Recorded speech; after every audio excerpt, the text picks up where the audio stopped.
और रुख करते हैं बड़ी खबर का। जी हां, इस वक्त बड़ी खबर आ रही है दिल्ली से आज 700 जमातियों को, 700 मुबल्लिगीन को लेकर स्पेशल ट्रेन तमिलनाडु जाएगी। जी हां, ये बड़ी खबर आपको मैं बता दूं कि दिल्ली से आज 700 जमातियों को लेकर स्पेशल ट्रेन तमिलनाडु जाएगी। ये बड़ी खबर आ रही है, जैसा कि पूरा वाकया आपके सामने है, पूरा मंजरनामा आपके सामने है कि किस तरह से जमात में लॉकडाउन के बावजूद मरकज में 2000 से ज्यादा जो जमाती हैं, जिन्हें मुबल्लिगीन कहा जाता है, वो मौजूद थे। और उसके बाद जो पूरा तनाज़ा पैदा हुआ, पूरे मुल्क में तनाज़ा पैदा हुआ। और ये शुरू के जो डेटाज आए थे उसमें ये बात सामने आई थी कि जो मुल्क में अभी तक जो कोरोना मुतासरीन के मामलात हैं उसमें 35% जमातियों का हिस्सा है। तो इन तमाम तनाज़े और तमाम मंजरनामे के बाद ये बड़ी खबर है। आपको बता दूं कि दिल्ली से आज 700 जमाती को लेकर स्पेशल ट्रेन तमिलनाडु जाएगी। इस पर मजीद तफसीलात के साथ हमारे नुमाइंदे शुएब रजा जुड़ रहे हैं। शुएब, क्या है मजीद तफसीलात? बिल्कुल अब्बास, देखिए मैं पुरानी दिल्ली रेलवे स्टेशन पर मौजूद हूं और यहाँ तस्वीरों में दिखा दूं कि तमाम जो लंबी लाइन है, पूरा एकदम सोशल डिस्टेंस के साथ यहाँ पर जमात से जुड़े हुए तमाम लोग हैं।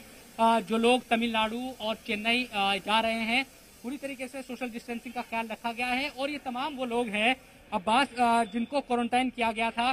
करीब 700 लोग, इनमें से बताया गया था कि करीब 20-21 लोग पॉजिटिव आए थे, लेकिन बाकी लोगों को भी क्वारंटाइन किया गया था। और उसके बाद आज पूरी तरीके से यहाँ पर इनको इनके घर तक पहुँचाने की कोशिश सरकार की तरफ से की जा रही है। और ये ट्रेन कुछ देर के बाद रवाना होगी। और सरकार की तरफ से तमाम जो इंतजाम है, दिल्ली गवर्नमेंट ने बसों के जरिए रेलवे स्टेशन तक इन लोगों को पहुंचाया। उसके बाद तमिलनाडु गवर्नमेंट की कोशिशों से जो ट्रेन है वो यहाँ से कुछ देर बाद रवाना होगी। तबलीगी जमात से जुड़े लोग हमारे साथ मौजूद हैं।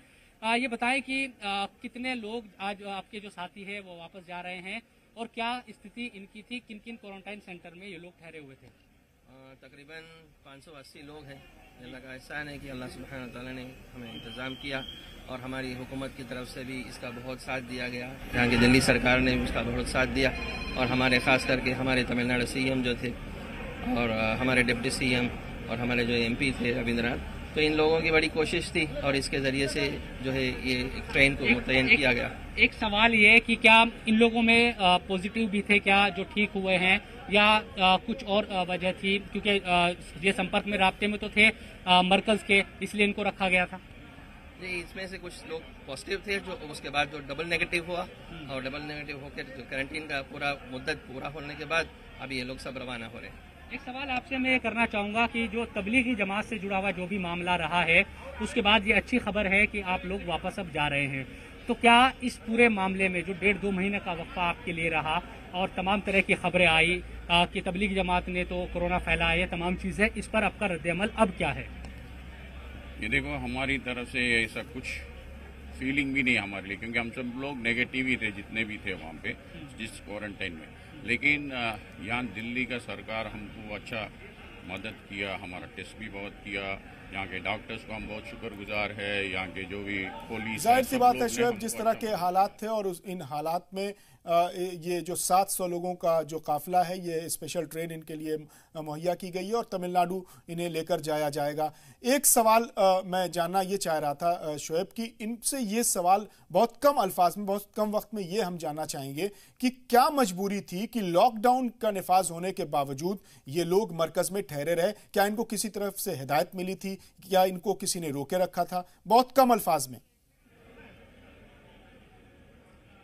बिल्कुल, एक छोटा सा सवाल ये है, हमारे अब्बास एंकर वो पूछ रहे हैं कि जब जोड़ हुआ था 16 तारीख को, उसके बाद लॉकडाउन हो गया था, आप लोग क्यों ठहर गए थे मरकज में, उसकी वजह क्या थी? हम लोगों का किसी का टिकट किसी डेट्स में बने थे फ्लाइट के और किसी का ट्रेन में बने थे, क्योंकि आते वक्त जो बुकिंग मिलता है उस बुकिंग लेके आए थे। लेकिन जब ये लॉकडाउन हुआ, हजरत ने फौरन कह दिया कि भाई सब कैसा भी रास्ता बना के अपने अपने मुल्क अपनी जगह पहुंच जाओ। ठीक है शुएब, ठीक है, बहुत बहुत शुक्रिया इन तमाम जानकारी हम तक पहुंचाने के लिए, नाज़रीन को मजीद तफसीलात देने के लिए।